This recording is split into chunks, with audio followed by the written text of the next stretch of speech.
Hi friends, good morning. I am doctor Ashutosh Gupta and I am consultant fetal medicine. तो आज बात करते हैं स्केलेटल डिस्प्लेजिया के बारे में। ठीक है, तो स्केलेटल डिस्प्लेजिया लीथल और नॉन लीथल दो वैरायटी की हो सकती है, राइट। तो जो लीथल स्केलेटल डिस्प्लेजिया है वो 18 या 19 हफ्ते तक डायग्नोसिस उसकी डेफिनेटली कंफर्म हो ही जाएगी। Why is it so? Because वो 5 या 6 वैरायटी की होती है। लाइक थैलेडोफोरिक डिस्प्लेजिया जो कॉमनेस्ट होती है, ऑस्टियोजेनेसिस इम्परफेक्टा जो टाइप 2 और टाइप 3 होती है, एटीडी या एस्फेक्सेटिंग थोरेसिक डिस्ट्रॉफी होती है, या शॉर्ट पॉलीडिक्टली होती है, एटिलो ऑस्टियोजेनेसिस होती है। तो इसमें यूजुअली बेबी के जो लिम्स होती हैं काफ़ी छोटी होती हैं और बेबी के आसपास पानी भी आ जाता है, जिसको हम इंक्रीज न्यूक्लियर ट्रांसलूसेंसी या हाइड्रॉप्स कह सकते हैं। तो यूजुअली लीथल स्केलेटल डिस्प्लेजिया का जो डायग्नोसिस है वो मोस्ट लाइकली तो मिस नहीं होना चाहिए, और वो 19-20 हफ्ते तक हम उसका डायग्नोसिस बना ही लेते हैं, राइट। दूसरा, अब आते हैं non lethal skeletal dysplasia, right. तो हमें ये जान लेने की ज़रूरत है कि कॉन्स्टिट्यूशनली शॉर्ट स्टेचर और लीथल स्केलेटल डिस्प्लेजिया के बीच की डिफ्रेंशिएशन हम कैसे करेंगे, राइट। तो चाहे आप अल्ट्रासाउंड कहीं से भी कराइए, और जब भी हम अल्ट्रासाउंड करते हैं तो उसको ग्राफ पे प्लॉट कराइए। तो जब हम ग्राफ पे उसको प्लॉट करते हैं तो आप ये देखिएगा कि हमारे पास 3 लाइन होती हैं। एक होती है 5th सेंटाइल, एक होती है 50th सेंटाइल और एक होती है 95th सेंटाइल। ठीक है, या एक होती है 50th सेंटाइल और माइनस और +2 SD की 2 लाइंस होती हैं जो कि 50th सेंटाइल के ऊपर और नीचे चलती हैं। ठीक है, और -2 SD और 50th सेंटाइल के बीच की जो डिस्टेंस है, उसी डिस्टेंस के बराबर में उस ग्राफ को लेकर उसी डिस्टेंस के बराबर में एक लाइन आप और नीचे खींच लीजिए, राइट। जैसे 50th सेंटाइल और -2 SD के बीच की जो डिस्टेंस है, उसी डिस्टेंस को सेम बनाते हुए एक लाइन और खींच लीजिए जो कि -2 SD से नीचे आ जाएगी, तो वो -4 SD हो जाएगी, राइट। तो अगर हम FL फीमर है, ह्यूमरस है, कोई लॉन्ग लिम्स है बेबी की, उन लिम्स को अगर आप प्लॉट करिए उस ग्राफ पे, तो अगर वो -2 SD के आसपास रहती है तो वो कॉन्स्टिट्यूशनली शॉर्ट है। ये बहुत मोटा मोटा है, बहुत बेसिक है, बट इसमें बहुत सारी एलेबाई भी हो सकती हैं। लेकिन कभी भी उस लाइन को तोड़ के, वो -2 SD की लाइन तोड़ के और -4 SD की लाइन को टच कर जाता है तो वो स्केलेटल डिस्प्लेजिया हो ही गया, राइट।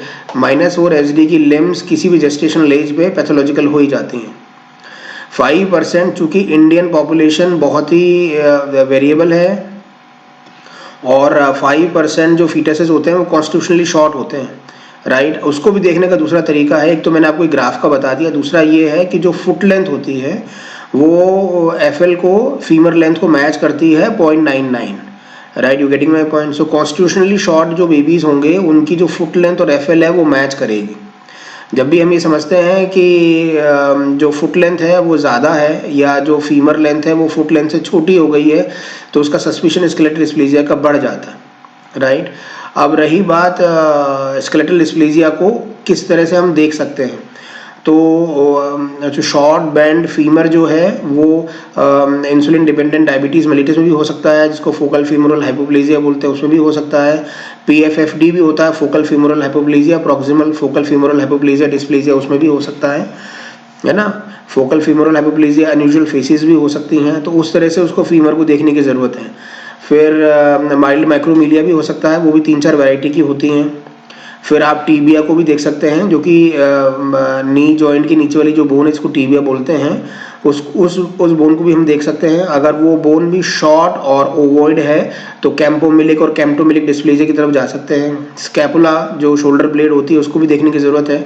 अगर ये भी छोटी मिलती है तो भी कैम्पोमिलिक या कैम्प्टोमिलिक डिस्प्लेजिया की तरफ हम जा सकते हैं। पॉलीडेक्टिली, एक extra digit usually little finger के पास में होती है, अगर वो मिल रहा है हमको तो 2 तरह की डिजीज हो सकते हैं, जिसको ATD बोलते हैं या शॉर्ट ट्रिप पॉलीडेक्टिली सिंड्रोम बोलते हैं, राइट। यूजुअली जो ये स्केलेटल डिस्प्लेजियाज होते हैं ये ऑटोसोमल डोमिनेंट होते हैं, और यूजुअली ये जर्म लाइन मोजेसिज्म से ड्रिवन होते हैं। लेकिन कुछ स्केलेटल डिस्प्लेजिया ऑटोसोमल रिसेसिव भी हो सकता है। इसका मतलब ये है, इसका माने ये है कि फादर मदर दोनों ही उस म्यूटेशन के लिए कैरियर हो सकते हैं, और वो ऑटोसोमल रिसेसिव वैरायटी से, जैसे शॉर्ट ट्रिप पॉलीडेक्टिली सिंड्रोम है। तो जब कंसैंग्यूनिटी होती है बीच में और कंसैंग्यूनस मैरिज होती है, मैरिज अगर एंडोगेमी भी होती है, तब भी हम ये समझ सकते हैं कि SRP या ऑटोसोमल रिसेसिव वैरायटी के स्केलेटल डिस्प्लेजिया होने की पॉसिबिलिटी बढ़ जाती है, राइट। तो ये बहुत वेरिएबल है और बहुत सारी चीज़ें इसमें देखने की ज़रूरत पड़ती है। तो किसी भी एक मिक्स से ये बता देना बहुत मुश्किल है कि किस वैरायटी की स्केलेटल डिस्प्लेजिया है और उसकी प्रोग्नोसिस कैसी रहेगी।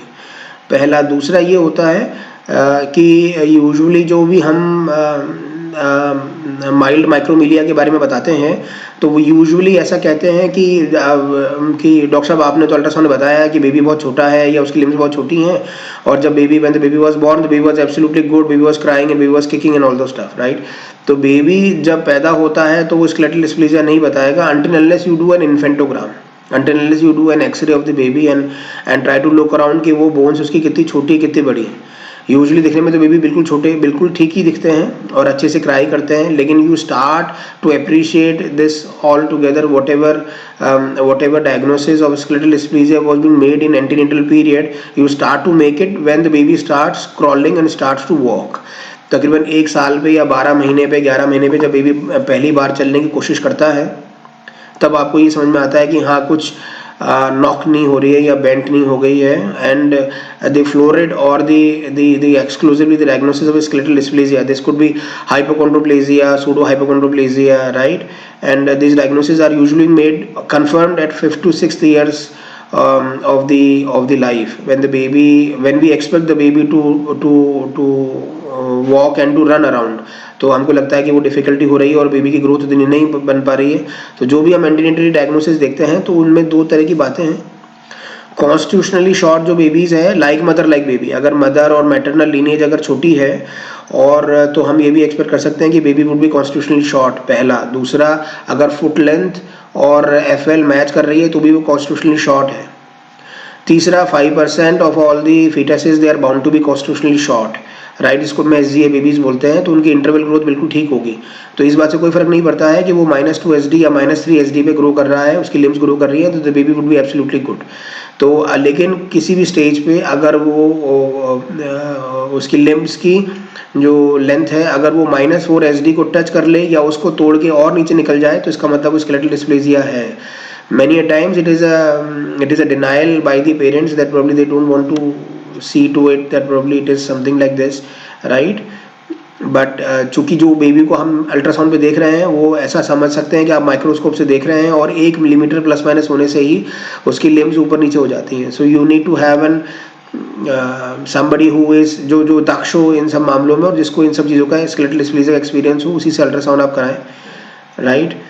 और baby is like a report card, right, so you cannot run away from that report card। someday or the other probably you will come to know the actual diagnosis, right। Thank you very much for your patience listening।